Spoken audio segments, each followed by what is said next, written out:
Hey everybody, this is a real quick video on the Chicago electric welding. It's a flux core welder, 90 amp. I gotta say, this thing has saved my butt so many times. Got a decent trigger on there, much like a Miller. Feels a little cheaper, but and the negative on it, the ground, it's not the best, but you know it works, and that's what I'm about. I actually bought this. It was marked down because the box was damaged.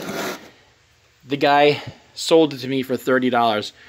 The box was just damaged. Everything came with it. A little bullcrap welding helmet came with it.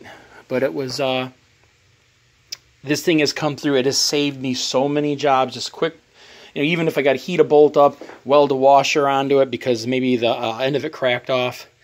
And, you know, spin it with a pair of vice grips. But this thing has come through for me so many times. I mean, for $30, you really can't go wrong. You'll probably pay about $79 for it, or maybe $100 at Harbor Freight, depending on what type of coupon you have. But yeah, just saying, this thing is just to have it around the shop. You plug it in. I think it's a 20 amp service that you need for it, but I've run it on 15 amps, so it worked fine for me. I highly recommend it if you don't have a MIG welder and you don't want to have the tanks around. Would I like to have a MIG welder? Yeah, I would love it. But this, it gets so much of my work done. For example, I'm welding this quarter panel and got a couple little pieces in there just to fill the void in because the space I made was not, it was like a 1/16 of an inch. I should have made it a little bit tighter. But yeah, it's working out for me. So if you got any questions, comments, please hit the like button. I'm doing this just as kind of like public service. Just let people know that this is a good welder. I've had it for 5 years approximately. It's come through for me. I did some rocker panels with it too and used glue in conjunction with it. But to put that bead down, if you got good clean metal, you got a good ground on it, it's good to go. And you're going to get a good weld on it. These helmets though, I don't like them. Harbor Freight, you got to put them in the sun to charge them. They don't work. They work maybe the first 6 months, but other than that, I had it on the shelf for like 3 years.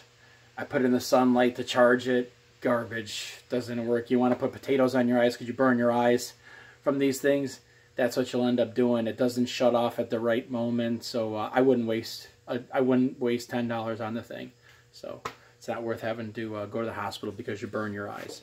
But for this welder, I highly recommend it. Another real quick review on Harbor Freight stuff. This Daytona jack.